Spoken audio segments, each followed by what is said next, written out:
All right, guys, welcome back for another episode. Today, we discuss hard decisions, easy life, easy decisions, hard life. We go through what that means. We discuss a whole bunch of other stuff. Now, don't forget, at the end of the ep is where all the gold is. So if you stay through, watch till the end, that's where we really summarize it and sort of give a good sort of framing of this. But in this ep, we also discuss psychedelics, how they can help with ego deaths. What is an ego? What's a reference frame? What is your perspective? How these things can hold you back, but how they can also open you up to unlimited possibilities. We discuss social mobility. We discuss poverty. We discuss the difference between empathy and compassion in a certain definition that I like and I think is very useful. We discuss some common fallacies about getting stuck in the empathy trap, feeling other people's pain, and a whole bunch of other stuff. So hope you enjoy the episode. And don't forget, at the end is where we go over the real valuable stuff. So hope you enjoy it. You sent me a graph the other day. Do you have it?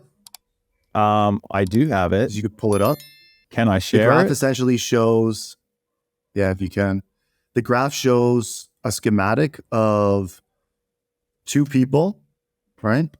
And I guess the one person decides that he is going to be sort of lazy in life and makes the easy decisions and doesn't work very hard. Then he finds himself in some sort of deep hole, right? And in order for him to get out of that hole that he's created for him, because he didn't start life by working hard, he now has to climb out of that hole, which is like a treacherous path that he must overcome in order to get to the easy life, right? Correct. And here's person number two. That's the visual. I'll put a better, I'll send it across to the computer and I can screen share. But yeah, you're on mute, guy. So the second guy, or the second person, sorry, he decides that he's going to work hard from the beginning, right? And his path to sort of the easy life is much easier, and it's much more, the graph essentially is going up at a steady, consistent pace, right? Which is essentially an easier path to the easy life. It almost resembles that of a stairway to an easy life. Whereas the other guy, it just almost looks impossible to come out of the hole that he has created. A big YouTuber, what's his name? He's kind of the guy that made vlogging like really huge before Logan Paul. Casey Neistat? His name is slipping. Yeah, Neistat. He's got a cool analogy. So there's like a side shot of him, and it looks like he's at the airport. And you know those walking bands that they have at airport that allow you to like move faster through the airport? Yeah. So he's walking on it, but going in the opposite direction. And he's just walking at a pace where he's not moving. And the analogy is that in life, if you move forward, right, you will just stay in the same place. And when you stop, so then he stops and you see him going backwards. So he says, if you just stop, you will go backwards in life, right? Like you're not going to progress, you're going to degress. In order to get ahead in life, you have to run. And then it shows him running and actually getting ahead of the camera. And I thought that was a really cool analogy. And that sort of goes along with the graph that you sent me. Yeah, no, I agree. That was a great one and good remembering with that. I think that was a Nike commercial he did or a commercial for Nike about running with their shoes. And it was hilarious because Nike loved it. But then they're like, yo, Casey, you didn't wear a pair of Nikes in any of those shots. So like they paid him all this money to go do a video. And at the end of it, shot this wicked video. They loved the video, but he never wore Nike shoes in any of the shots. That's hilarious. I didn't know that backstory. Yeah. That is so funny, dude. I guess he could have just done it again. Or it would have been hilarious if they just put like a Nike symbol at the end. And everyone's like, what? But I think at the same time, like, yeah, that meta meaning in that video was so powerful. I don't think it really matters. Like, obviously Nike's going to get the shits because they paid a lot of money for it to happen. But it's just like a typical Casey Neistat thing to do. Just focus on the creation, not like the small details, so to speak. But it's a beautiful analogy. You're right. If you just stay still, you're going to go back. Like you're essentially going backwards because everything is moving forward at such a pace. And just walking or just moving forward, you sort of stay consistent, so to speak. But if you want to get ahead, you've really got to run. You mentioned a good one, which was like a staircase analogy. And so if you think that like the hard decisions in the moment is like walking up the steps, like walking up steps isn't necessarily easy, especially if there's lots of steps. But the other version would be like a slippery slide. Like a slippery slide's really easy. You just sit at the top, push yourself off, and then gravity and the lack of friction. Well, there's still some friction, but anyway, the gravity does the rest of the work for you. It's an easy way down, so to speak. And so they're like easy decisions. Easy decisions is like getting on the slide and letting the gravity do the work. And the hard decisions is like, tackling the stairs. But with the stairs, you can end up somewhere much higher, much further above where you started, so to speak. But it's a fascinating concept about this doing hard things in the moment or making hard decisions in the moment, leading to an easier life. It seems a bit counterintuitive when you first think about it, because it's like, wait, you're telling me to do hard things to make my life easier? That doesn't sound right. Like, wouldn't doing easier things make my life easier? But it's that exact same, it's the way you frame it. So the important thing to realize here is, as you do hard things, your ability to do hard things increases. So things that used to be hard for you, you keep doing them, get easier and easier and easier. So your ability to handle load or handle work or, handle work increases over time so that things become disproportionately easier over time. So you can tackle much bigger things, much harder things, and they're relatively easy for you because you're so used to doing these hard things. And I think that's where a lot of people sort of, fall into the trap of thinking that like doing easy things is the best way to have an easy life, when it's really not. At the top of that schematic, it says easy life, right? And to me, that's a little bit confusing. What, in your opinion, what do you think that an easy life entails exactly? Yeah. So for me, it's interesting because it's also paradoxical, right? Like you actually kind of don't want an easy life, if that makes sense. Like it's not all about having an easier life. It's that you want your ability to handle volatility, handle challenge, handle adversity to increase over time. You want to have more degrees of freedom and you want to have a better ability to navigate through those degrees of freedom. And that to me is what the easier life is. You want more optionality, right? And you want to have the ability to navigate that space of options more effectively. And so it's more like there's more things that you can or would want to do and can do, right? That's more of like that easy life. Whereas if you take the easy decisions, you sort of narrow yourself in and you reduce your degrees of freedom and your optionality. And so instead of being able to pick and choose what it is you're doing, you sort of get forced to do these things.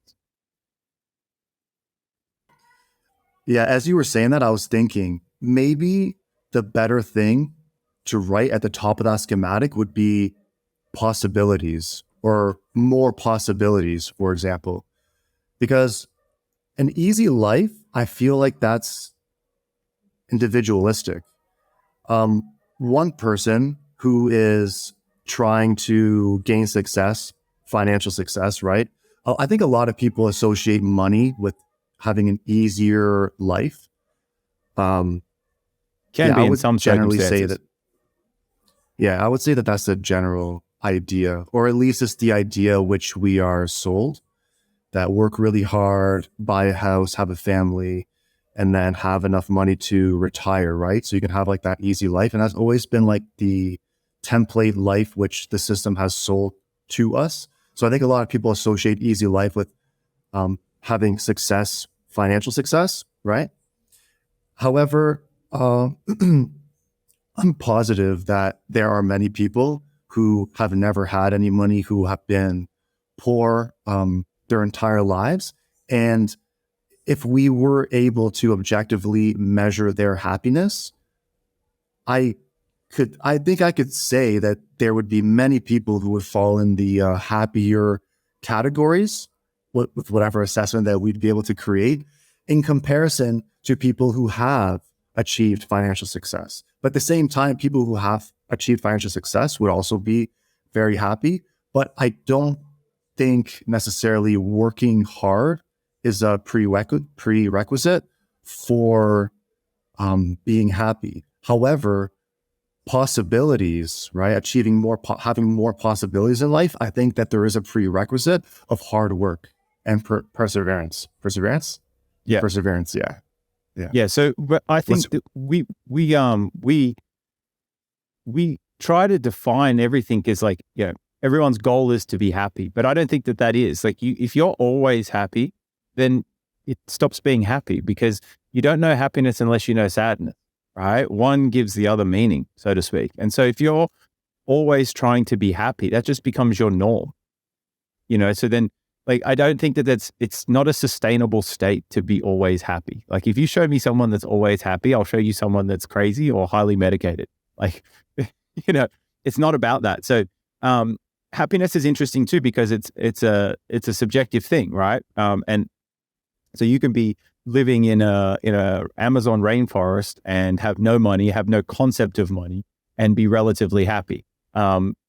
Because of your perspective and your outlook and your belief system or epistemology and all that different stuff, right? And then you can have someone who's got millions of dollars in the bank, has all these nice cars and nice house and whatever else, and who's broadly unhappy.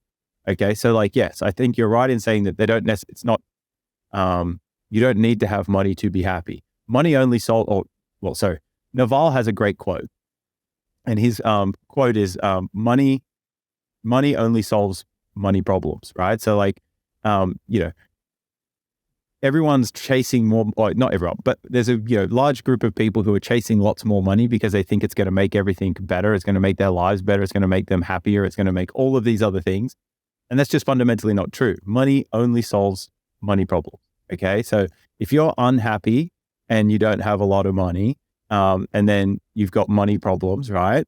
When then you get more money, well, it'll solve your money problems, but it won't necessarily solve your unhappiness unless your unhappiness is coming because of your money problems. So if all your problems are happening because you've got no money, then getting some more money might solve those problems. But there's also another hack, which is like change how you choose to see those things, change your perception of them, and then you can also solve that problem, right? Like, I think above basic needs, I don't think that there's like a huge correlation between the amount of money you make and how happy you are. Like as long as you've got a roof over your head or, like a stable place to live and survive, you've got food on the table, you've got food in your belly. Beyond that, like, I don't think the money makes you happier or happier. Like I think you would agree with that. Yeah, I definitely agree with that. And sorry, I kind of got away from the point I was trying to make, and I sort of leaned into the happiness as an outcome, but really the outcome measurement of that schematic is easier, right? Like an easier life. So I kind of associated happiness with having an easier life. Like, I guess you could say that a person who is happy would perceive their life as being easier, but I think easier is sort of like another objective outcome apart from happiness. So in that schematic, when it says hard work equates to an easier life, so increments of hard work throughout your entire life will get you an easier life more easily in comparison to someone who sort of, didn't give a fuck at the beginning and was just trying to, just cruise along and suddenly wants to have this easier life, right? But then, so what I'm getting at is, what is an easier life then? Like, how can one perceive life as being easier through hard work? So, okay, so I think I have an answer. So, easier life, like you said, is slightly misleading, but we have all of these things become misleading when we try and compress like these huge, big concepts down into like, 2 or 3 words or 4 or 5 words, right? So when we compress that far, we lose some of the richness. And so when they say easier life, you're right, it is a bit misleading. So what to me is an easier life? Again, sort of repeating myself, but it's your ability to do and handle that volatility, that adversity, that challenge, that variance. Okay. So by doing those hard things in the moment, incrementally doing more and more, again, your ability to handle doing hard work increases. So things that would be hard for others are no longer hard for you. And that's what it's really about. It's more about the development of your own self and your own ability, your ability to do things, to handle challenges, to handle that adversity, to handle that volatility, that change, right? And so it's increasing your optionality. Okay, so you get more options because you have a greater capacity to do, right? You have more ability, and then it's also increasing that optionality so that you have more options ahead of you, so you can choose to do more things. So not only can you do more things, but you can then choose to do more things, and that sort of creates this bigger space of possibilities. And I think that is where happiness can also be derived. I don't think it's solely based on that. You can still have relatively no optionality and relatively no ability and still be happy just because of your own sort of belief system, or ignorance even, right? That's another big one. Ignorance is bliss, so to speak. So that's what I really think it is. And I think a good analogy here is the gym, right? Like, so you start off going to the gym and it burns and it sucks and you get sore muscles and you can't lift much weight and you can't do many reps. And then over time, you keep going, you keep doing that hard work, and your ability to lift weights increases, your ability to do repetitions increases, your fitness increases. And so that then something that now is easy for you is hard for somebody that's just starting out for that. So relative to that other person or relative to other people, that's now easy for you. And I think that's really what it means when it says easier life. It's relative to the person that took the easy choices. Like the person that didn't start training 5 years ago is going to find it really hard to do what you're doing. Whereas if you've been doing that for some time now and you've kept progressing, then that's going to be easy for you. And that's what I really think. Yeah, it's all relative in that sense.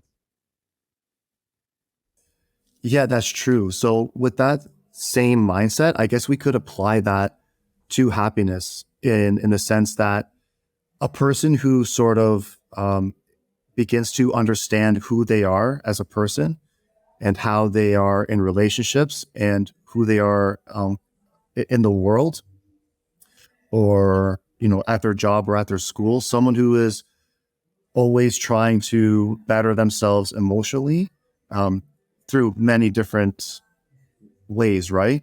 So for example, if I'm a person who I've had some bad things happen to me and I don't deal with it accordingly, I could sort of go down that slope, like in that schematic, right? And going down that slope could be just, for example, if I decide that I'm not going to share my feelings with anybody, if I don't talk to my family about the way I'm feeling or my friends, and I just try to shut it down, and not deal with it accordingly.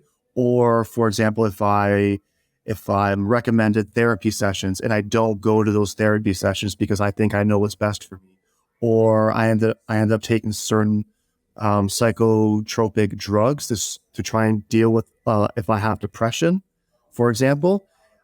These sorts of routes that I decide to take can sort of make me. This seems like the easier thing to do. For example, drugs could seem like the easy solution, right? And then it actually doesn't help me deal with the issue that's actually inside. So then I would be going down that slope and I would get to the bottom, like it shows in that schematic. And I would get to the point where, okay, the drugs I've been taking hasn't been helping.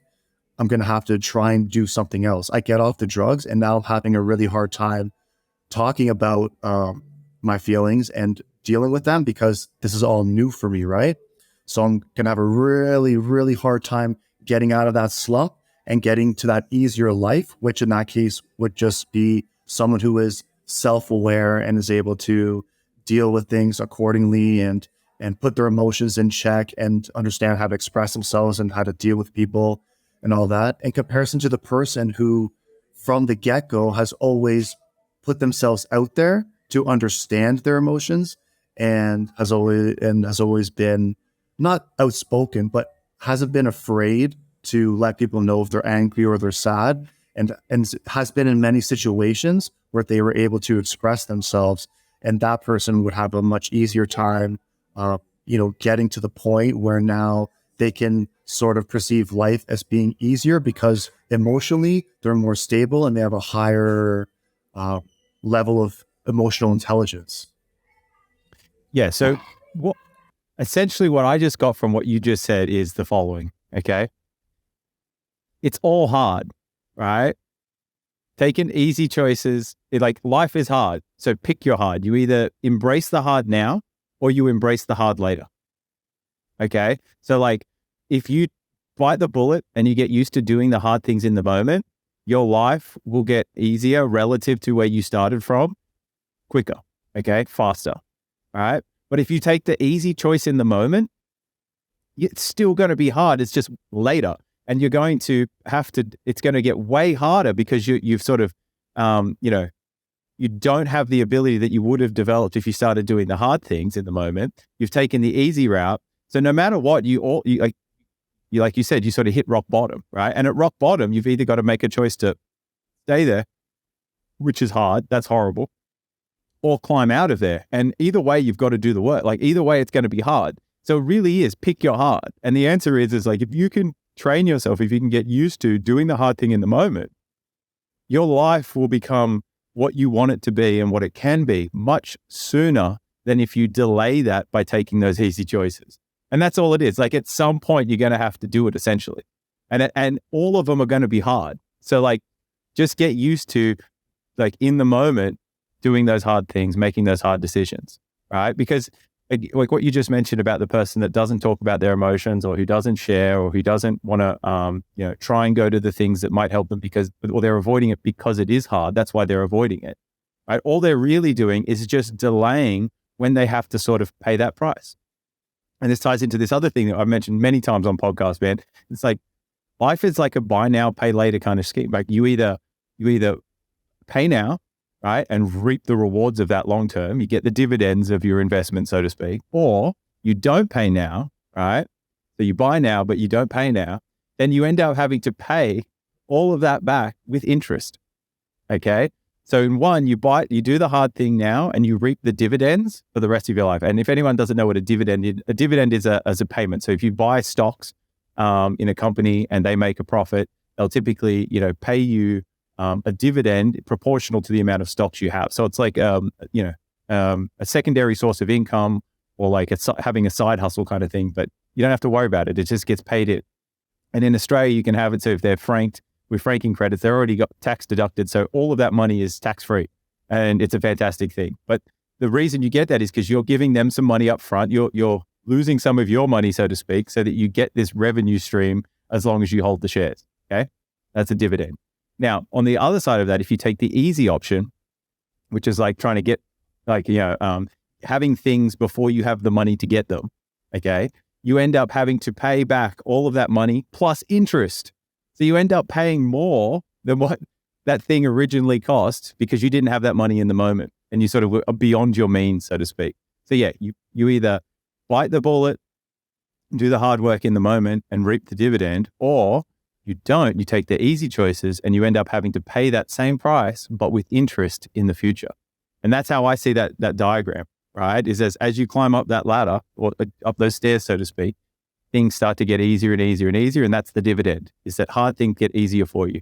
And if you don't, you take that easy route and you go down the slippery slide, down into the abyss, down into the bottom. You've got to do that huge, you've got to climb all the way up that rock face, which is still a shit ton of hard work. All you've done is just delayed when you do it and made it harder for yourself by doing that. Yeah, and I guess that schematic applies to everybody because everybody wants some sort of sense of success. If it is happiness, if it is work related, if it is relationship related, I think everybody, it doesn't matter, where you're from. I think everybody's looking for some type of success. So I don't think that's schematic, because I think a lot of times, like I was guilty of this. When I looked at that schematic, I'm automatically thought, oh, this is talking about financial success, right? And I think that a lot of people might look at it that way, but I don't think it is that at all. I think the message is just basically saying that whatever success that you choose, whatever you perceive as having an easier life, whatever gives you that sense of having an easier life, there's really two paths, and you just explained it perfectly there. So I mentioned earlier psychotropic drugs for dealing with depression. So this is just my take on it. This is kind of my opinion after hearing a lot of other opinions. Is sort of just Well, what about your experience analyzing as it. well? Is this just what you've heard, or you have some experience with this also? No, I don't. Oh, so I have a little story, but it almost doesn't even Wait. So you've never apply. taken psychotropic drugs? You've never taken something that's psychoactive? Yeah. Oh, of course I've taken Yeah. Okay. So active you've had drugs, but experience with these things.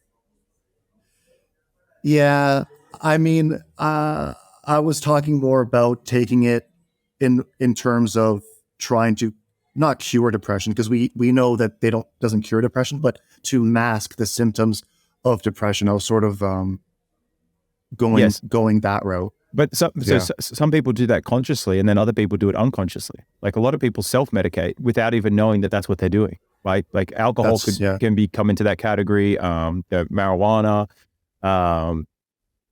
acid, mushrooms. You've got antidepressants. You've got all of these different things that people can be doing to do that. Food, right? Carbohydrates. People eat their emotions. This is part of the obesity epidemic or pandemic, or like the massive increase in obesity is largely because of our at a societal level, lack of understanding of what emotions really are and what a body budget is and all of those different things. And then so people just eat their emotions when they're sad or unhappy or in pain. They typically go for carbohydrate rich foods. Yeah, absolutely. So I will say that I remember having this conversation with my family at the dinner table that mushrooms, like having just like these nights with my friends and even with you, I've had an experience with mushrooms on, and it just improves the quality of my life. It really had. And I remember telling my parents that at the dinner table. I think I was maybe 24 or 25 at the time. And this is before mushrooms and smoking weed was considered, like it was still really taboo, right? Yeah. And I remember them being so blown away, but I was able to explain it in such a way that they actually understood. And I remember my parents, like one of the first times looking at me, because usually they would, they usually, when I tell them stories like this, they usually judge me in a negative way.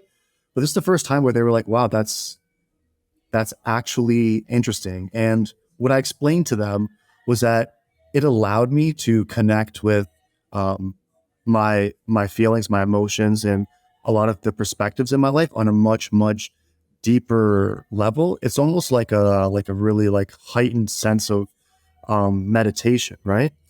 And it's such an intense experience, and it's such an intense experience that you have with the people that you're also doing it with, that it sort of like just gets rid of your ego completely. Like your ego just goes out the window, and you're not afraid of anything. And being in that sort of bubble was just incredible, and it just heightened my relationships with them. It heightened the relationship I had with myself. So I'm a huge fan of those psychotropic drugs.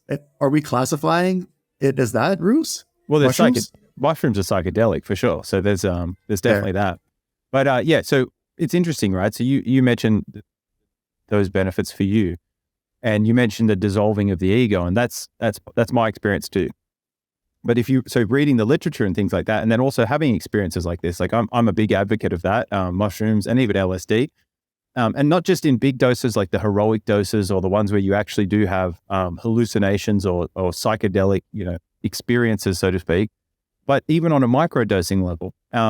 But let's talk about the big doses first. So the big doses, why are they so powerful? Why can they increase your appreciation and your ability to enjoy life or bond with people and get to know yourself better even? Like you mentioned, it's a bit like meditating. And what it does is it sort of quietens down certain regions in your brain. And so a lot of people talk about that in terms of like your ego death or your ego dissolving. And what does it mean? What is an ego, right? What is an ego? An ego is your biases, really. It's a filter. Your ego filters things from the environment. And so there's all this information that we're constantly being bombarded with, right? And our ego filters out what we should pay attention to and what we shouldn't, and how we should interpret it versus, how we don't, so to speak. Okay. That informs our point of view, our reference frame, or our perspective. Okay, those are all the same sort of thing. And so when you go and you do these things and it dissolves that, you're actually able to see things more for what they are and less for what your ego normally shows them to you as or tells you that they are. Okay. So it allows you to see things different. It allows you to see things from different perspectives, which, helps you to grow. It helps you to develop self-awareness because you can become aware of the biases that you typically have had or you still have, and the way that your ego can mislead you. Okay. So our egos are trying to protect us all the time, but trying to protect us in the moment doesn't always lead to the best benefits long-term. Okay. So our ego might be blinding us from seeing something. And that could be the source of all your frustrations. So when you have this experience and it dissolves that ego and you get to see it more for what it really is, or a closer approximation to what it is and less of what your ego makes it, that can free you from that. And so it's a way to get to grow beyond who you have been if things have been holding you back, so to speak. But that's why I'm a big fan of it. Is for me, it's helped me they have helped me to identify things about myself that without them, my ego would shield me from or protect me from or stop me from being able to see. It would inhibit my ability to see those things. And it turns out that those things were actually the root cause of some of the problems in my life that I didn't want to have, if that makes sense. And so very powerful. And so, yeah, I think that they're an amazing tool. And I'm a huge advocate. Like I tell everyone that they should do a heroic dose of mushrooms or LSD at least once or twice a year, like have that ego death. So that, and it's all it really is it's just a way to see, like, to double check, like, am I aligned with what I really want to be doing in my life? Is my ego aligned with where I want to be and who I want to be and how I want to be in this world? Because it's really hard to tell if it isn't, because it is your reference frame when you're not on those substances, so to speak. And if it's out of control, it can really mislead you. And it's not to say that you want to always get rid of your ego. No, you need some ego. You need some way to pass the reality and interpret that information because there's just too much to otherwise interpret. So you need an ego, but you want to get your ego to align with who you want to be and the way you want to live in this world, and not just in the moment, but in the long term as well. And even when I've done those hero doses, like you said, and I've had the few dark trips that I've experienced, they were difficult to get through at the time, but I always remembered I felt this immense sense of euphoria after I got through it. I felt like, I don't know, like I went to battle or something. Yeah. It was incredible, dude. You got rid of your own bullshit. That's the big one. That's what an ego death is. And that's what you just said. Like, the hard trips are actually the most valuable trips. They're the ones where you have the most upside. If you're tripping and it isn't hard, like, maybe stop tripping as much because you don't really need it. It's when you take it and you get scared and you have to go through that big battle that you otherwise wouldn't do. Like, that's the beauty of taking that heroic dose is you have no self-control anymore. You have none of that. You have to give in to the substance and let it take you on that journey because it's cleansing. It's a cleansing journey. So I guess we could recommend a super heroic dose to the person in the schematic who's at the bottom of the slump and really needs to get out. That person should probably do around 14 grams of mushrooms. Oh my God, no. No. Dude, I've done 14. I've done 14 once. Really? Okay. Yeah, I swear. Right. But here's the thing, though. Here's the thing. I did them. And I remember I was ice fishing with a few of our friends, and we were able to tell that it was 14 grams because we had I don't remember, we had like 28 grams in total. And I remember I ate a little bit, then they ate a little more, and they ate a little more, and it was like, and one of my buddies like, "Yo, Polska, you ate half that fucking bag. That's 14 grams." And I remember like, "Yo, it's not even affecting me that much." And until it does.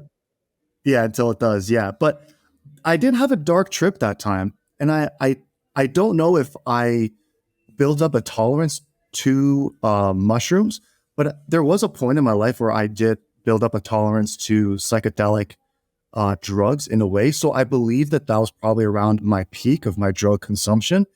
On top of that, we were ice fishing. I'm not really sure how ice fishing was able to sort of soften the blow, but also I'm thinking the mushrooms weren't that strong, because the last time I did a heroic dose was half of that, and I was so fucking blown away that I had a really rough time.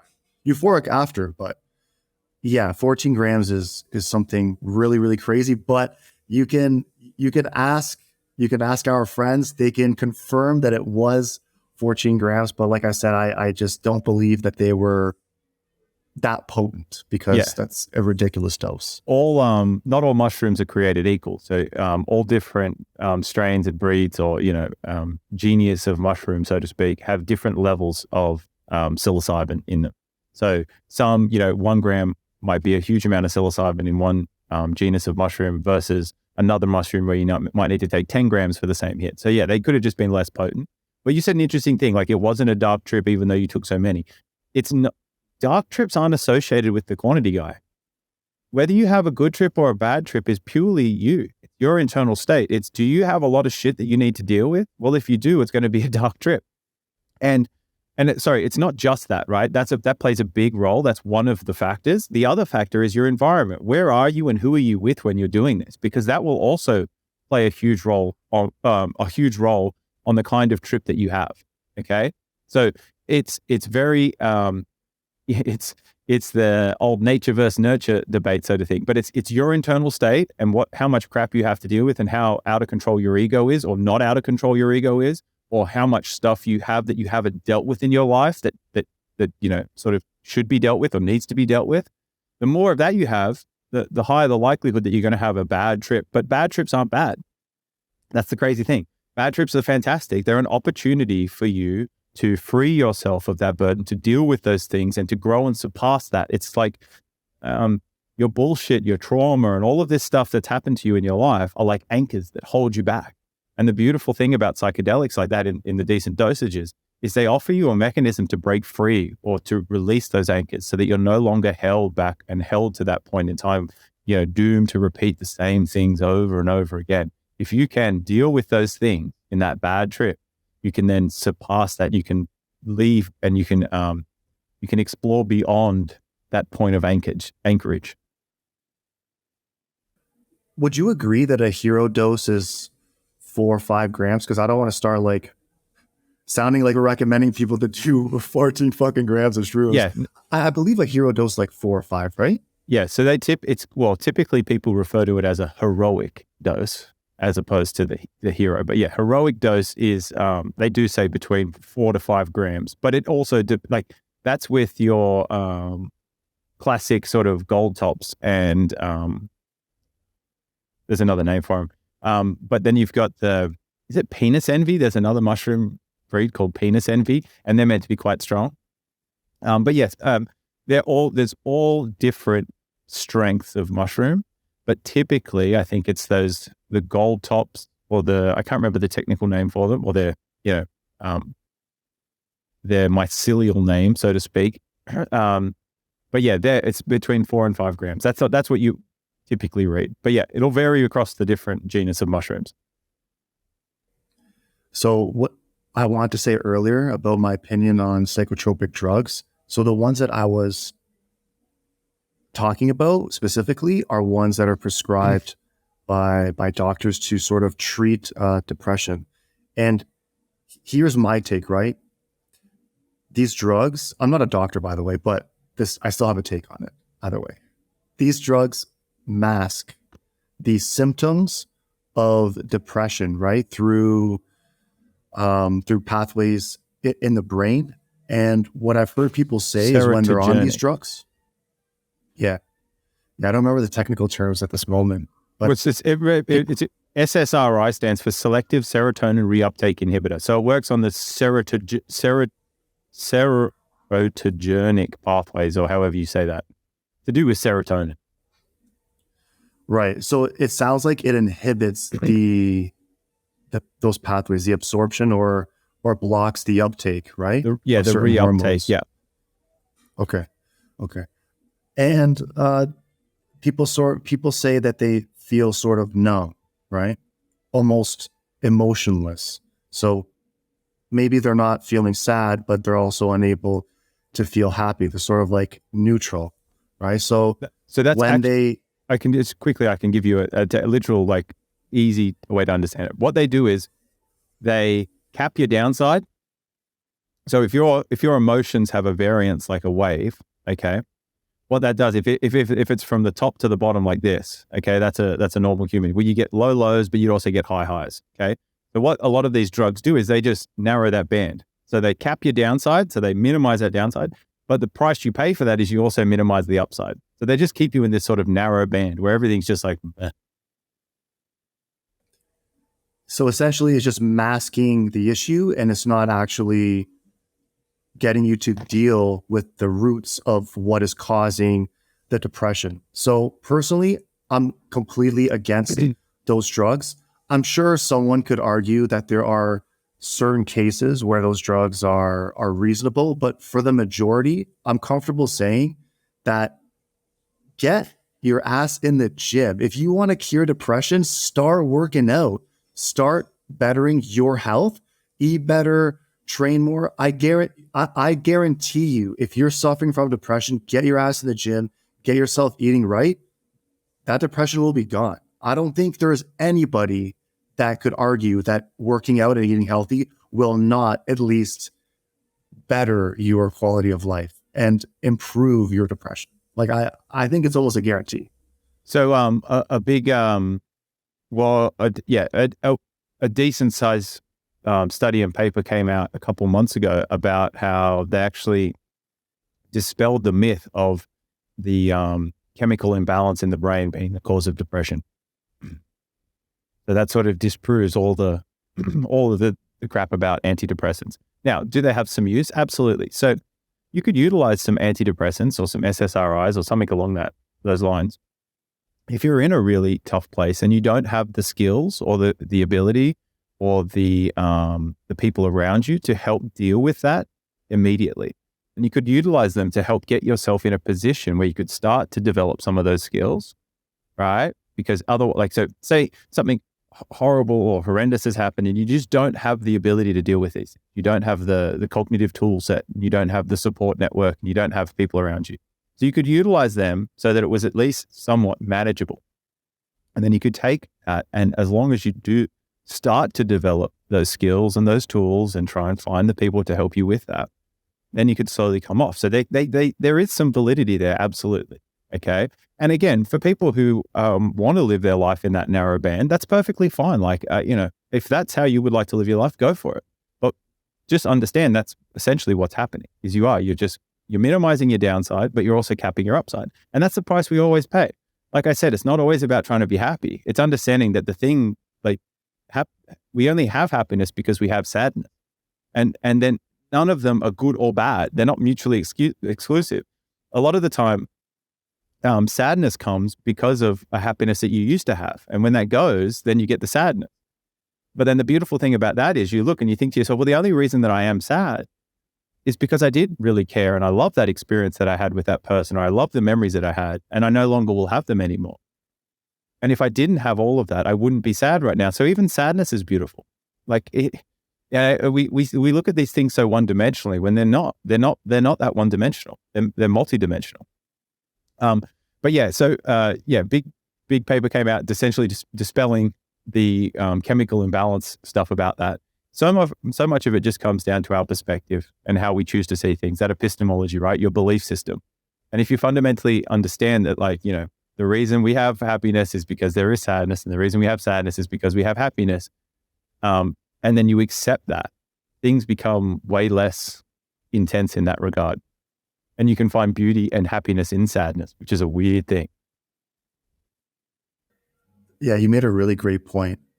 Okay, Rubes, considering the saying, more money, more problems, do you think money can make for an easier life? Like having financial freedom, does that make your life easier? Considering that more money, more problems saying. I believe it isn't more money. I believe it's mo money. mo problems, bro. I think that's the correct terminology. So look, I think that trying to say that any one thing is stupid, because when you look at anything, you realize, even in one thing, you realize that typically it's made up of many things. So that's like a complicated way of saying, no, I don't think that more money always equals more problems. For Biggie, I can understand 100% why more money would equal more problems for that fella, for sure. Because, he didn't, he jumped many levels of socioeconomic status and finances. He jumped a lot.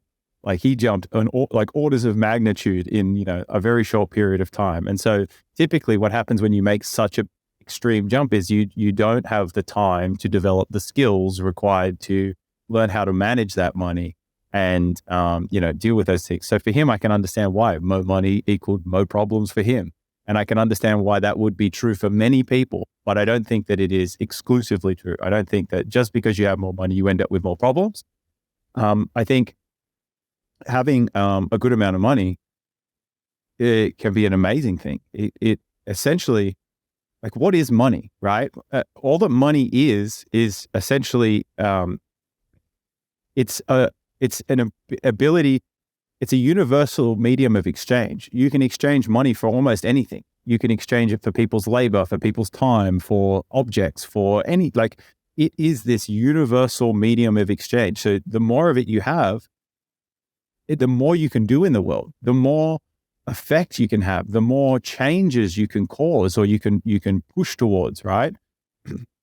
I like to think about things in physics or mathematics or computer science sort of terms, because I think it's a good description language. So, when you make something, you're doing transformations on a thing. So like when you have a car, or when you're making a car, you start with raw ingredients like metals and plastic, essentially just metals and plastics and rubber, right? And you're taking it in a raw form, and you're doing a whole bunch of transformations to that to get it into a car. You're taking these things that aren't in that form, and then you're having causal effects along the way, doing transformations, causing things to change its form until you get it into a car. Okay. So you can either, if you have money, you can do that, or you can have your time and you can do it, or you can let other people do it and you can buy it. So you can hack time in that regard if you have lots of money. So there's money. The more money you have, the more transformations you can do and you can cause in the world and in the universe. Okay. So it's an amazing tool. So to answer your question in short, no, I don't think that more money always equals more problems. I think, yes, it can be true in certain cases, but in other cases, more money equals more opportunities, more ability to cause positive change and or negative change in the world, depending on how you use it. That's true. It can really open the doors to many other opportunities. I agree. Growing up, we had this neighbor, and this neighbor was really well off.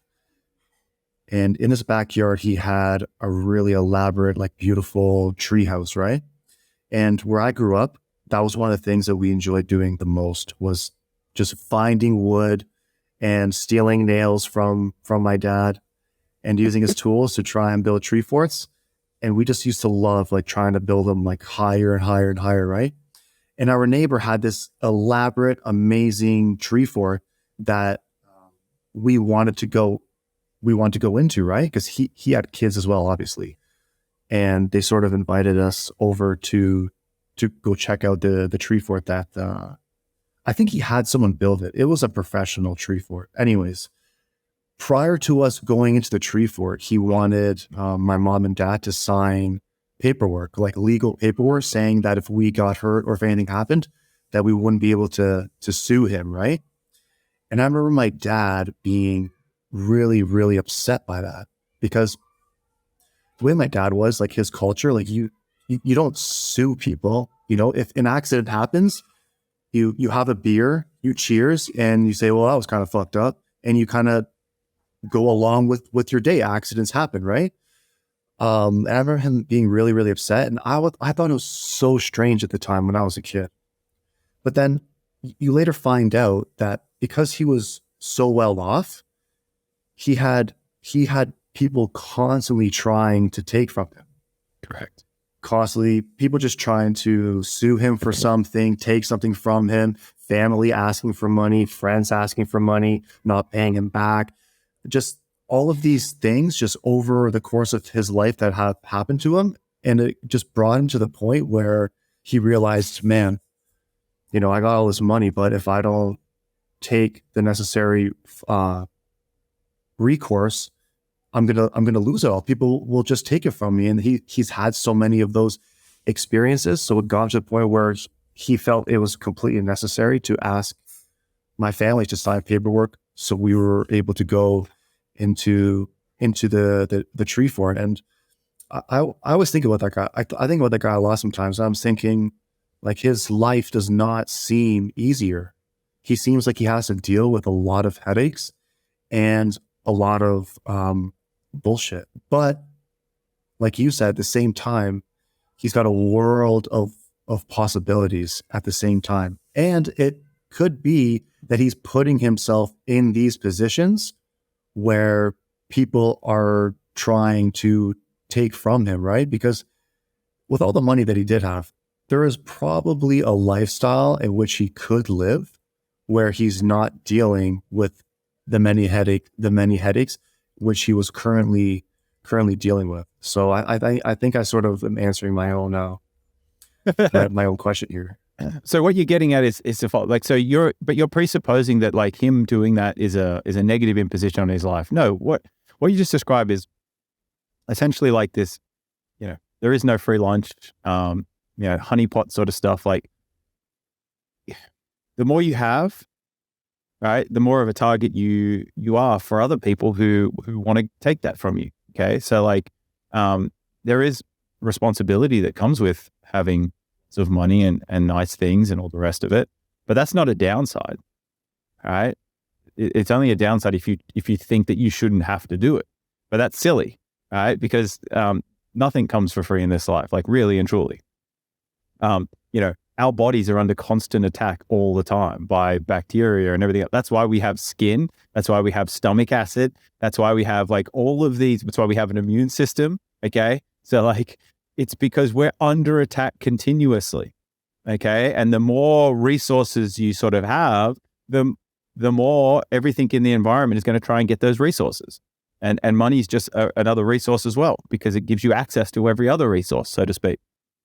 So I don't perceive that as being a bad thing. What he's doing there is he's being smart about it. Like, getting you guys to sign that thing. What he's doing is he's not assuming that you're like, well, he is in a way, okay? But this is also, actually, yeah, let's frame it this way. So he's assuming, if he was to assume that no one was out to get him, right, then he wouldn't make you sign that. But then he'd be leaving himself vulnerable to anyone that wanted to fake an injury or get hurt and do that to get his money, because that's a very easy way to get it. So by assuming that everyone's going to do that and everyone's out to get you, you're always going to be surprised when they don't. Okay? But if you don't, and you assume that everyone's good and everyone's got your best interest at heart, you're going to always be disappointed, because people are out to get you. You can't change that. It's just how it is. It's everything is a battle, so to speak. Okay. So by assuming that everyone's out to get you, or that, that you can't trust people, right? You've created the space to be surprised more often in a positive direction. Whereas if you just assume that everyone does have your best interest at heart and they're not out to get you, you're going to be disappointed a lot. So I've been living in South America for the last 4 years. And because I'm from Canada, right, there's a huge difference in terms of poverty, right? There's a lot of rich people in Colombia and in South America. Obviously, there's lots and lots of money here. But the separation between the very rich and the very poor is the scale is much larger, right? Yeah. Canadians in Canada and Australia, where you live, Rubes, like the poverty is probably, the difference between poverty and rich is here. But in Colombia and many South American countries, it's much larger. The poverty gets really, really, really bad. Like, I've seen a lot of things here where it was extremely eye-opening and also sad. And I think about it a lot, actually.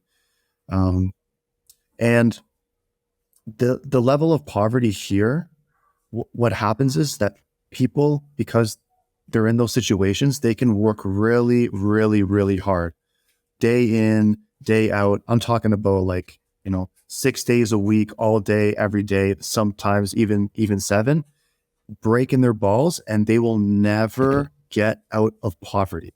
They'll work their entire lives and they'll never get out of poverty. In Canada and in Australia, if you work your hardest, 6 days out of the week, in some cases seven, you'll be all right. You'll figure something out, and you'll probably be all right. And at least the government helps a lot of people who are, having a hard, difficult time getting by. And there's certain safety nets that we have in Canada and Australia, which those safety nets, huge amount of safety nets. Yeah, which they're pretty huge. Also, but they also, safety nets aren't necessarily inherently good. They can also be very bad, because if you know that there's always that safety net, it can stop you from trying. So we have a problem here where we've got like some places have like 7 to 8 generations of welfare. They've never had jobs. They're all just on welfare. Why? Because welfare's good enough. They don't need to do. Why would I go and work 30 hours a week to make an extra $100 more than I get on welfare? I'll just stay on welfare.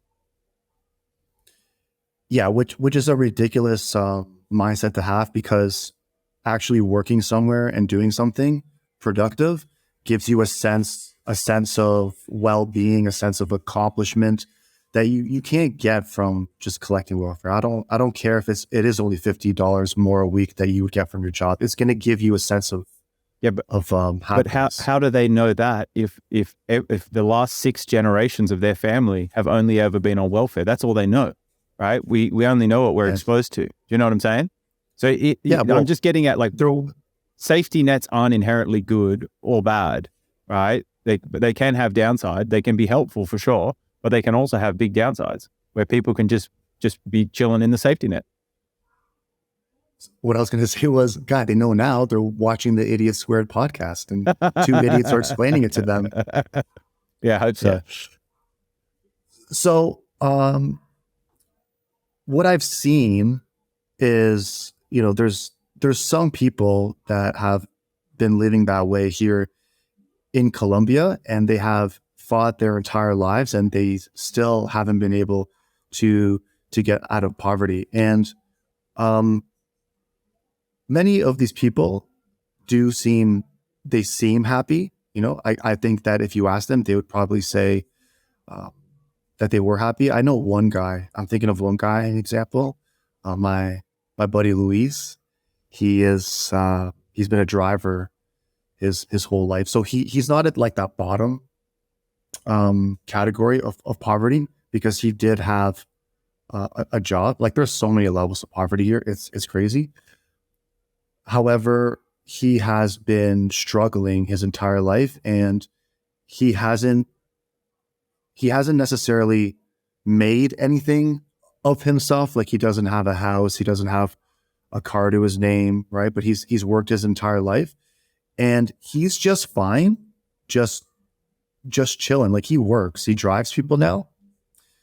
Like he's kind of like an Uber driver, but he doesn't work very much. But he's fine, just chilling in his house, man. He doesn't even have to be watching TV. He did, but he's sorry. I'm explaining this terribly. Hey, guy, where are you going with this? Sorry, I know. Okay. I'll go back. Okay. He's 70 now. He's retired, right?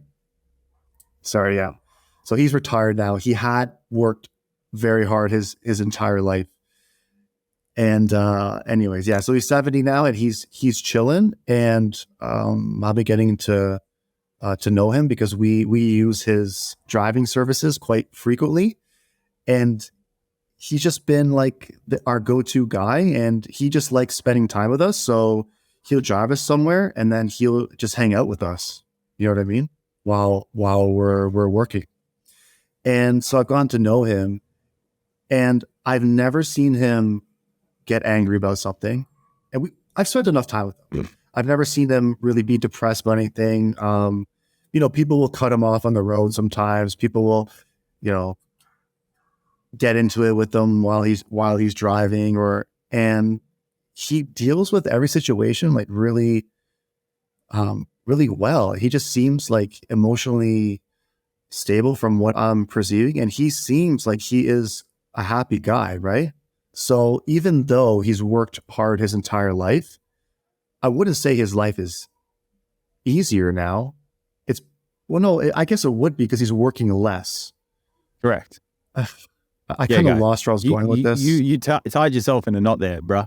But okay. Firstly, from the outside, we're only ever taking a snapshot of other people, right? So he might go home and pull out his eyebrows, or cut himself, or I don't know, kick something, punch something to get rid of his frustration. But also, in saying that, not getting angry when things happen isn't necessarily a sign of someone having their shit together as well. They could just be repressing it, or like there's so many different ways. We only ever see snapshots of other people. But I think what you're getting at with him is he worked very hard early on. Now he's in a position where he doesn't have to work as hard, but he probably just gives less fucks as well. So he's probably trying to enjoy his life a little bit better, a little bit more now in certain regards.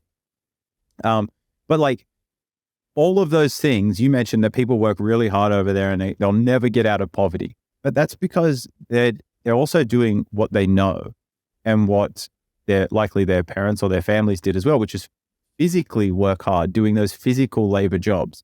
Whereas there's another hard thing that they could be doing, which is cognitive, challenging themselves cognitively, right? Like trying to learn different models, different skills in the cognitive space so that they could surpass having to do that physical labor. Now, I know this isn't possible for everybody. I completely understand that. And it is hard. In some areas of the world, there is less ability, social mobility. There's less ability to go from the lower class into the upper classes, right? That is definitely hard. And in Colombia, I'm sure that the disparity is huge. The gap between the haves and the have-nots would be huge, okay? But also, I don't think it's correct in saying that there's the poverty is worse in Colombia, so to speak, because even in Australia, we have homeless people, we have people who live in immense sort of poverty in that regard. So whether or not they're different or equal, I think it's too hard to say, right? We can't say one's more poverty than the other one, etc. But like you said, the gap in Australia, the difference between the haves and the have-nots is typically not as glaring, but we have more of a middle class to fill that out. If that kind of makes sense. Whereas I'm sure in Colombia, there's less of that, and the haves are so much further away from the have-nots. So it's very disproportionate in that regard. But again, so with your taxi driver or your Uber guy example, you can still be happy without lots of that stuff, provided you've got your basic needs taken care of. You've got a roof over your head, you've got food in your tummy, and you're not having to, like sell yourself, so to speak, immensely, or sacrifice your physical body or your mental too much to have those things. Then I think you can truly enjoy your life. And perspective is the key there, right? So with his age, he's probably gained a better perspective to just be like, yeah, like I worked that hard, and if I have this level of life, I can reduce how much I have to work now, and I can take some time to not do as much. But not doing as much isn't always more enjoyable. Like if you learn to love what you do, or you are willing to, do the things that challenge you to get yourself in a position where you can do something that you love and make money from it, that's winning. And again, with all of this stuff, I think the really important thing to remember is it's all relative. Okay. So the billionaire who makes an extra $10 million, it's not going to mean shit to him or her, right? Because it's relatively nothing in comparison to what they've already got. To someone who has no money, making an extra $100 is huge. Making an extra $1,000 is huge. So the big thing is like, no matter where you start, it's all going to be relative anyway, right? So if you're starting at the bottom, so to speak, with no money and none of this, and you want some money, you need some money, getting your first $1 or $10 is going to be huge for you. And that's a win. So we don't all start at the same place. We don't all start at the same levels. And we don't need to, and we can't, because all of human history has been different for everybody. Like we all come from different lineages. All of our ancestors did different things and put us in different positions because of their choices and their actions. And so what you can take from that is, in your life, how would you like to improve it? How do you want to, where do you want to sort of navigate to in possibility space for you and your future generations to help set them up? Do you wish that they don't have to do the same things that you had to do? And if you can work towards that and put them in a better position where they're less likely to have to do that, then that's a huge win for you in your life. It doesn't matter about the money. It doesn't matter about any of this other shit. It's you've helped to change the direction of your family tree or your lineage into the future. And your future generations into the future.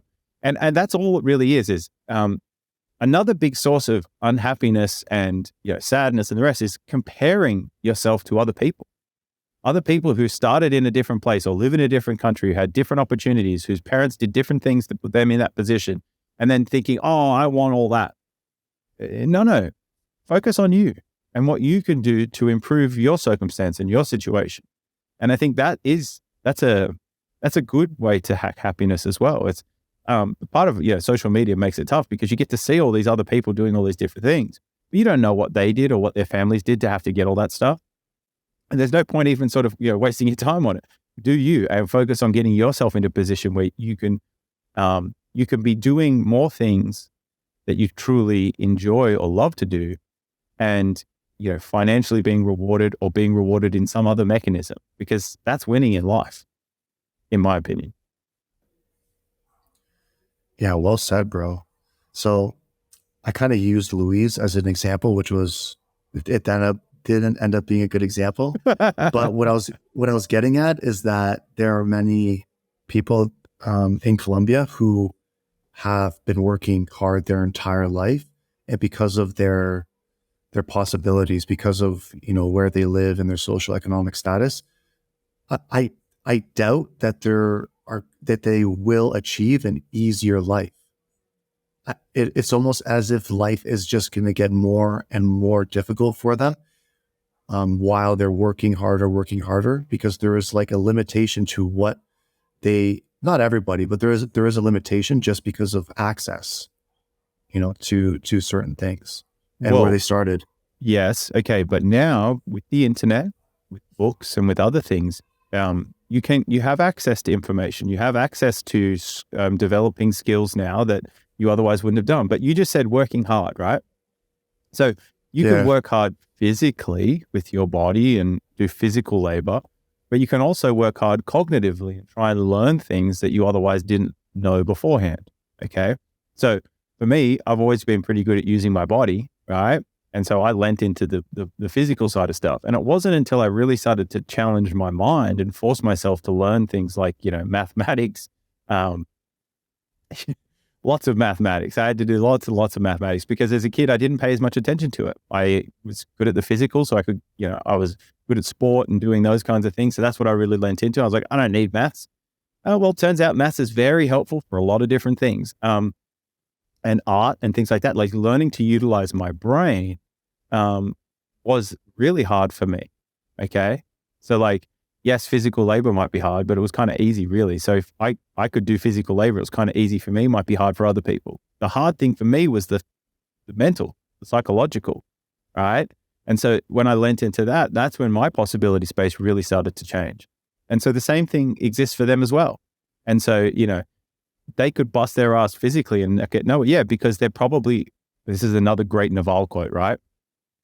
Play stupid games, win stupid prizes. Okay. So you could be the best laborer in the world and it's not going to, the payoff space is just terrible for being a great laborer. Okay.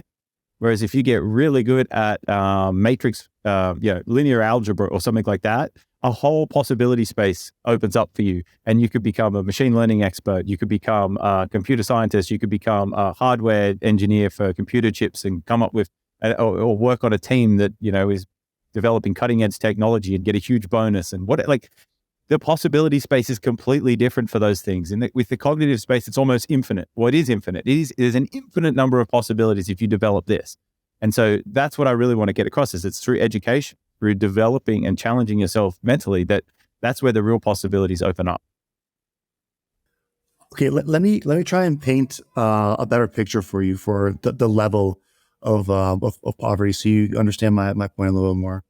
So I'm talking about there are neighborhoods in Colombia where electricity is scarce, where water is scarce, where you're born into a family and your mom can't buy you shoes, right?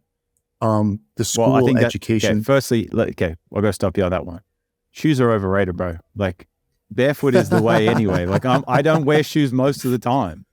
I look like a Yeah, no, hobo most of the time. But yeah, I just fucking with you. I agree. No, but you're right though. Shoes are overrated, bro. Yo, barefoot world. I'm down, dude. So it's the accessibility to the education and being in that environment where you don't have the ability to dream because you're in such a restrictive environment and the world just seems like, that like that's your world. And it's so difficult to just get a meal. It's so difficult to get water. It's so difficult to get clothes that it limits your ability to actually dream. Like internet access is out of the question. No, Right? no, Like yeah, absolutely. And so this, that but you go. no, that's it. That's it. Go ahead.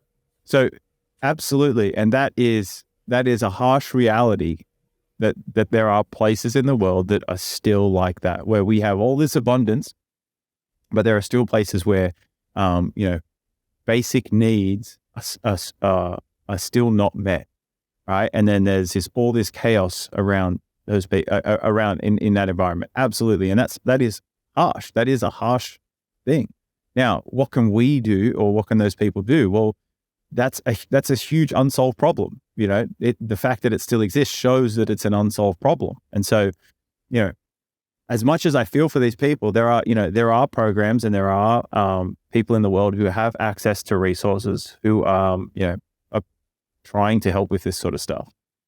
But there's also another, and it's going to sound really harsh, but it is an unsolved problem, and it's a very hard problem to solve because you start giving those people money, and in certain parts of those places, like I'm sure there's gangs and whatever else, they can just take that money, so the people don't even end up with it. So it's very hard to sort of help. The only thing you can really do, right, is increase what you have, increase the amount of, increase your ability to cause transformations in the world, which money is a very useful way of doing that, okay? So then the more of it you make, right, and this is why it's important. You can't always focus. You have to be aware that those things happen, but you can't get lost in there thinking about how bad and unfair all of that is, because that's sort of unproductive in a way. Okay, it's important to be aware that it happens, but you can't get stuck there. Be aware that that happens, and then get out and do you, right? Get access to the ability to or create, improve your ability to cause transformations in the world, right? That can be through money, through connections, through all sorts of your knowledge, everything else, right? All of those mechanisms, and then utilize that to help solve that problem. That's all you can really do. Yeah, you mentioned corruption of how the money doesn't actually get to the people it needs to get to. And that is so true for most countries. But I would just say the levels of corruption is probably slightly different. There's a story that I heard when I went to San Andreas, Maybe. which is this beautiful, what's that?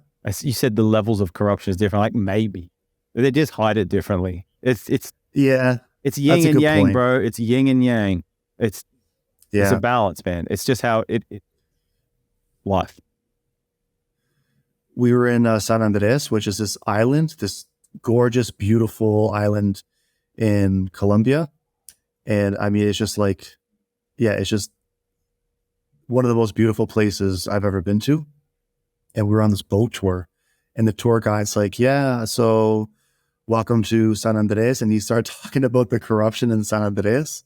And he's like, yeah, a few years back, we received money to build 6 schools here. And he's like, guess how many schools were built with that money, right? Ended up being they built half of one, like half-ass school, just one. But it wasn't even like a good school. So the level of corruption is so immense that they will steal like 95% of the money and then just give back maybe 5% of it, right? So it's just crazy how much like the level of corruption that does occur And that's one of the reasons, like you said, that some of these problems are unsolvable because, you know, people will literally steal the money that is supposed to go to poor people. I mean, those schools were for the people in San Andres to give the people of that island education. And whichever, sick motherfucker or sick motherfuckers that stole our money, I mean, that's completely insane. But I couldn't imagine. Only from your perspective. From their perspective, it's perfectly justified for them. Like, that's what they do to get money, right? So you got to and I just be clear, like, I don't think that they're unsolvable. They haven't been solved yet. I think it is a soluble problem. It's a solvable problem, right? Like, you can solve it, okay? But it's only over time are we going to be able to do that. Currently, we don't have solutions for these problems that broadly work, okay? In some places, there's obviously there are more effective ways to do that and to minimize the corruption and sort of increase the amount of money that gets sent somewhere, and how much of it actually gets used to do those things. But it still occurs everywhere. Now, over time, right, with all of these problems, and if we care enough about these problems and enough people have these problems, we will develop solutions. We will. But it's over time and it takes time. And so that's what I'm saying. Like, if you really care about this stuff, the single greatest thing that you can actually do is do you and get and increase your ability to cause transformations in the world, all right? And then push those transformations towards solving those kinds of problems. That's what you can do. That really is. And so if you're going to try and allocate mental energy and what you think about and what you do, you need to be focusing on that. You can't be focusing on how horrendous and horrible those things are, because it's not helping you to change that. All you're doing is getting stuck in that sadness and that pain, right? And for them, as weird as this sounds, they only know what they know, right? For people in this poverty. And as much as it's harsh and horrible, it's probably, from us looking in, it probably seems worse because our lives aren't like that. But for them, it's all they know. And so, like I said, everything's relative. And so a little win for them could be huge, whereas it might not seem like anything for us. That doesn't change that their existence, might be very harsh and might be horrible at times. But people in the world, in the built-up world or the Western world or the developed world also have that as well, okay? And like, it is all relative, right? Like, their pain and suffering might not be worse than someone else's pain and suffering that's in a more developed place. I don't know. That sounds very harsh, but it's, what I'm trying to say is, like, one of the hard things about the world that we live in now is that we're so interconnected and we're so aware of these other things happening elsewhere, right? That we can get stuck feeling that pain, but that's unproductive. Okay. Understand that it exists, but then if you want to solve that, then you owe it to yourself and owe it to them to increase your ability to cause as many transformations in this world and universe as possible, so that then you can steer those transformations towards solving those problems.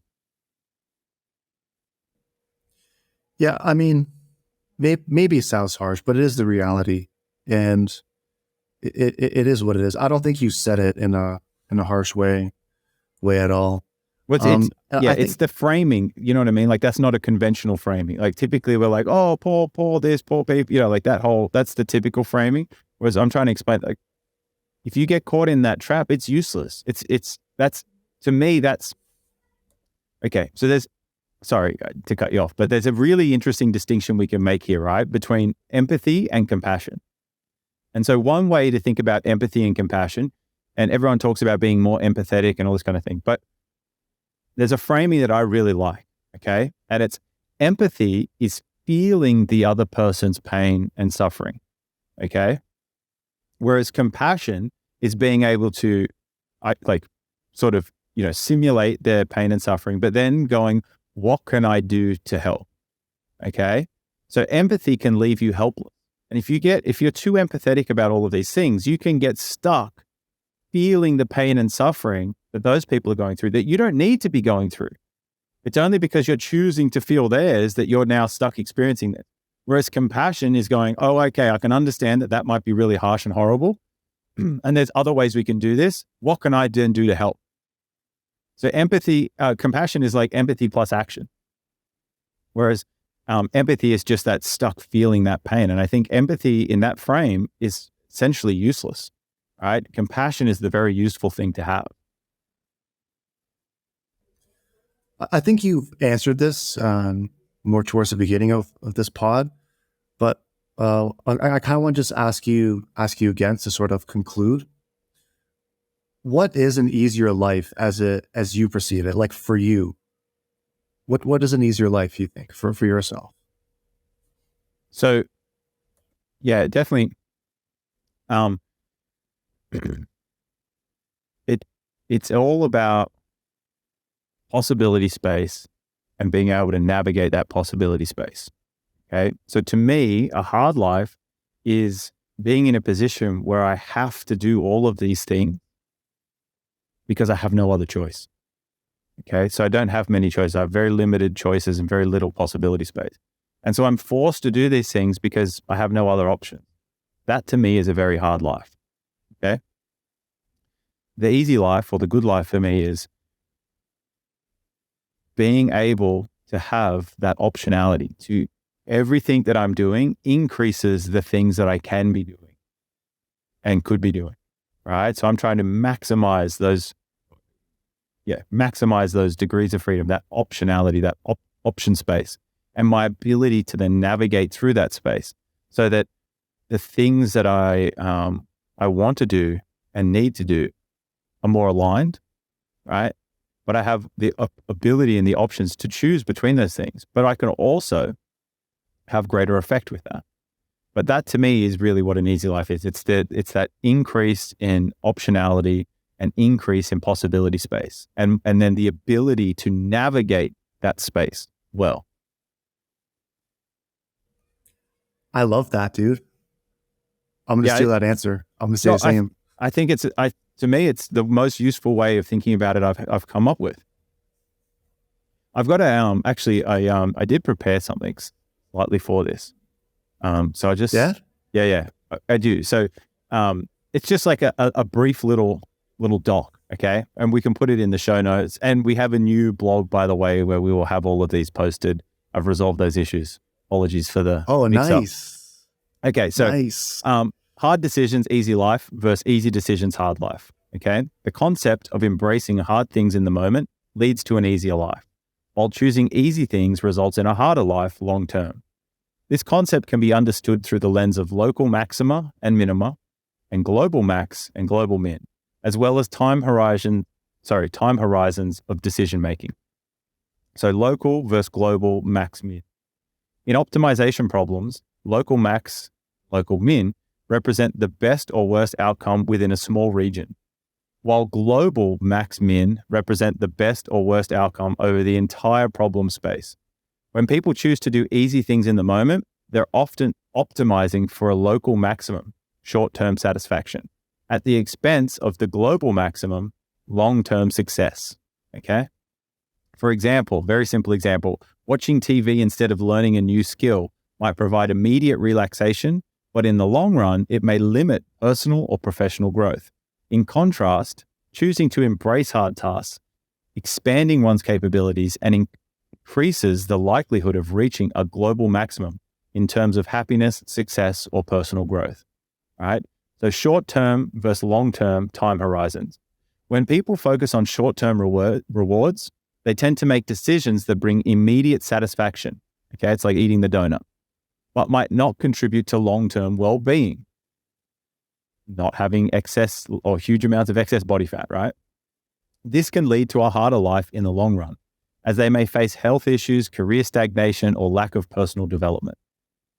On the other hand, prioritizing long-term goals can require making tough choices in the short term, like exercising or working hard on a project or studying something that you don't know, right? That you've got to force yourself to do it because you don't know. Over time, these decisions add up, contributing to a healthier, more successful, and fulfilling life. So, possibility space or payoff space. Each decision we make either expands or contracts our possibility space, which is the set of potential outcomes available to us. When we consistently choose the easy path, we may inadvertently limit our possibility space, making it harder to achieve our goals or find happiness. By embracing hard things in the moment, we expand our possibility space and increase our chances of reaching more desirable outcomes. Moreover, overcoming challenges can increase our resilience, adaptability, and confidence, further enhancing our ability to navigate the complexities of life. And so what that says to me is, it's that same sort of thing as the Casey Neistat when he's running or walking on the travelator. It's just not getting anywhere. All of life is like, it's trying to, just eat you up, right? It's a constant battle to be alive. That's the beauty of being alive. The hard thing we have to swallow is that being alive is this gift, and everything is trying to take it away from us in some way, shape, or form. So we have to work. We have to do things in order to maintain those degrees of freedom that we have in reality, that we have as life, okay? And the more you do, the more you sort of mine out these degrees of freedom, you're increasing that possibility space, right? And because you have more of that optionality, depending on what happens, you can handle those things better, right? And so, if you've worked hard and you've mined out a good amount of those degrees of freedom, if things start to change, you've got room to move within that space. Where if things change and you've got nowhere to go, then you're forced to do things that are outside of your control. You don't have the ability to move and adapt because you're so narrow in this thing. And I think that the beautiful thing about this, that doing hard things in the moment, leading to an easier life, is it's a feedback system. The more you do, the better you get. The better you get, the more you can do. And what it does is it leads to an infinity of possibilities. Okay. Whereas if you take those easy decisions, right, in the moment, it's also a feedback loop, but it's in the negative direction. And so the more easy decisions you take, the less ability you have. The more easy decisions you take, the less ability you have. And it just spirals down. And so I like to choose the upward spiral or upward feedback loops that lead to infinite possibilities, because I also believe that the universe is an infinity of possibilities, and I would like to explore that shit. That's my piece. Don't forget to like and subscribe. Share this video with your friends and family. Comment, talk shit. Let us know who's the bigger idiot. We should have a poll. See who's the bigger idiot. We can definitely have a poll. I'm down for that. And thanks for staying to the end. Hopefully that was a good nugget to finish on. Absolutely. We got to start telling people to watch the whole podcast, because we always have the best parts at the end, I feel like. But that's what we keep that only for the true believers, bro. Oh, the true idiots. Yeah. Only the real idiots that watch the whole episode get the gold nugget. Yeah, the idiot army. Yeah, that's right. But yeah, good app, guy. Peace, everybody. Yeah, bro, don't forget to, like Paul said, like, subscribe, share it with your enemies. Talk shit, get hit, fuck around, find out, have all the fun. Peace. Love you, bro. Peace. Love you too, guy. Bye. Bye.